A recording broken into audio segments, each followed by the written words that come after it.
Hello friends, due to popular demand I have slapped together an EXPANSE Books vs TV Show video, but to be honest it was hard to find that many significant differences between the two mediums. So far up to season 3 we have had pretty consistently a near exact retelling of the story from the first 3 EXPANSE books, in terms of major and key events anyway, but based on the season 3 finale it would appear we are going to get some significant differences coming up, mostly to do with the characters, probably not though major events. Someone on Reddit put it perfectly when discussing the EXPANSE Books vs Show, saying things differ pretty wildly on how they happen but stay pretty true to what happens in the end. At the end of this video I will go over some of these key changes that took place at the end of season 3. I will put a massive spoiler warning here, but honestly won't spoil anything significant from book 4, nor will I go into anything from the rest of the books beyond that. But before then, let's cover what I believe to be the major differences between the EXPANSE books and the show up until now. I will do my best to avoid spoilers for anything past season 3. Obvious spoilers for the first 3 seasons and first 3 books of the EXPANSE, however. The Belters.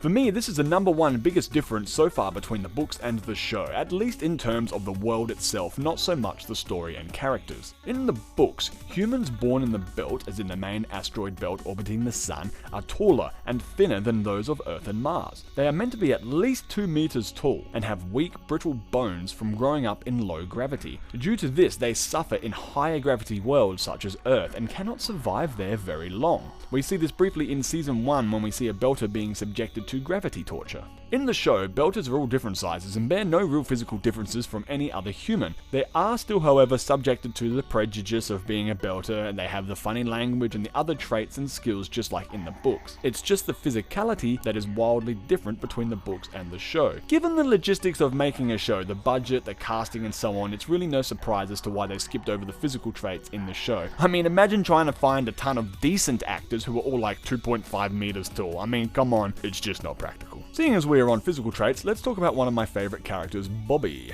Now, although Frankie Adams, who plays this spectacular Bobby Draper, is pretty tall, I guess, coming in at 180 centimeters, in the books, Bobby is a little over 2 meters and is meant to weigh a whopping 100 kilograms. But not because she's a fatty, but because she is built like a brick shithouse. That's an Australian term for very muscular. In the books, she is not just a highly skilled kick-ass Amazonian warrior woman, but physically intimidating as well due to her size. She often gets her own way just by being menacing. In the show, however, she is a badass because of her training and skill, predominantly, not specifically her size. But just like in the show, in the books she is considered highly attractive as well. I mean, if you're into that sort of thing, which I am.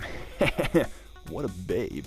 So while we are on characters, let's go over a few of the main characters' differences. Holden has a slightly different background story, but is pretty much the same in the end. Nothing worth mentioning, I do believe. Same of Alex. Pretty spot on and true to the books. Amos, however, I found him to be far more stubborn in the show than in the books. Usually in the books, he just follows Holden's orders and rarely has much of a problem with anything. But in the show, they created a whole lot of tension between not just Amos, but the other crewmates as well, that it just wasn't there in the books. Not all the time, not initially anyway. Overall though, Amos is just as badass, but in the books he is a lot more subservient. Naomi, well, she's more or less the same as well, except she doesn't betray the gang by giving Fred the proto-molecule that we see in season 2 or something, I can't remember. In the books, I think it's Holden who coughs up the sample voluntarily. So as I mentioned, the crew get on all really well in the books, but in the show they have created this tension that simply wasn't there. Holden and Naomi totes bang it out though, both in the books and in the show, so that's nice. There are quite a few book characters left out completely, and some have merged together, like the character Drummer. She doesn't rock up to book 5, I think, but she has taken on the role of some other characters that have been left out. I don't want to say any more on here, as I did promise no spoilers, even though it's kind of a spoiler, but not really because she's in the show. But also, I don't know if these characters that she took on are going to appear later in a different form, so I won't say anything more on that. But yeah, she is definitely Drummer, that is, a combination of at least 2, maybe even 3 characters from the books. Avasarala is far more brutal and cusses way more in the books. She is quite tame comparatively in terms of her language anyway. I guess you could say this for most of the characters actually. I will never understand why swear words are such a big deal, especially in America. No offense, my beautiful American buddies, but you guys need to chill the fuck out when it comes to language. How is it okay to watch a dude turn into like human soup, but if I say shitty poopy fuckface, everyone freaks out? I love you guys, but y'all confuse me. So I guess it's no surprise as to why Avasarala has had her language toned down quite significantly. Speaking of tone, the tonality of the show is quite slight difference as well. I talk about this a bit in my general Books vs Show video where I reference The Expanse quite a bit, link in the description. The Expanse novels are funny. Often it's dark humor, but sometimes it's just straight up comedy. You get hilarious witticisms and comments on humanity from the third-person narrators, as well as the internal thoughts and feelings of the characters themselves.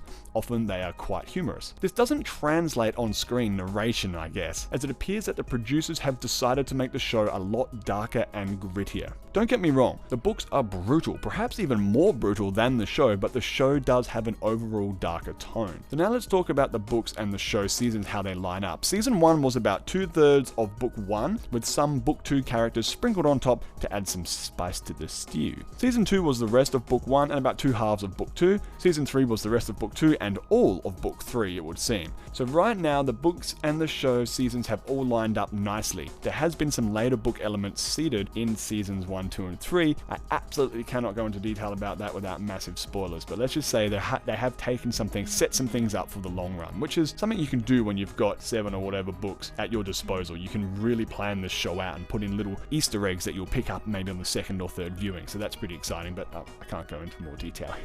So will season 4 be all of book 4? I don't know, but I think it probably could be, as book 1 and 2 and 3 are very busy, but 4 seems a little bit more chill in terms of multiple storylines anyway. I won't say any more. The show has been pretty on point thus far, but there is one major difference I am very excited about. So there's a small potential spoiler here for season 4, so click away if you don't want that. Maybe watch my Books vs Show video or any of the Expanse videos I have made, or something else entirely. I don't know, do whatever makes you happy, man. Otherwise, stick around. It's not a huge spoiler, it's just speculation really. Ready? 3, 2, 1. Bobby is on the Rossi. Again, I won't go into too much detail here, but as Bobby the babe straps in next to Alex, it would appear that she is joining the Rossi crew for season 4. If they go into the events of book 4 in season 4, then this is huge, as Bobby never joined the Rossi crew on their next adventure. So this is kind of exciting, especially if you're a Bobby fan, which I am. I am interested to see where this alternate story takes us if indeed it does change. Maybe she's just getting a lift to the shops to buy chips, or maybe they will drop her off somewhere so we can see her novella story take place. Who knows, but I look forward to finding out. Please leave a comment if you want to add any other changes to this discussion. I have skipped heaps of stuff, of course, in order to keep this video from being like 20 hours long, but I covered what I believe to be the biggest changes, at least that I noticed anyway. If you do comment, however, please try to avoid spoilers and going into detail on any events post book 3. I will delete shit if I think it might ruin the story for our buddies that are a bit behind in the books. Cheers. Now, if you'll excuse me, I have to go do a little bit of a poo.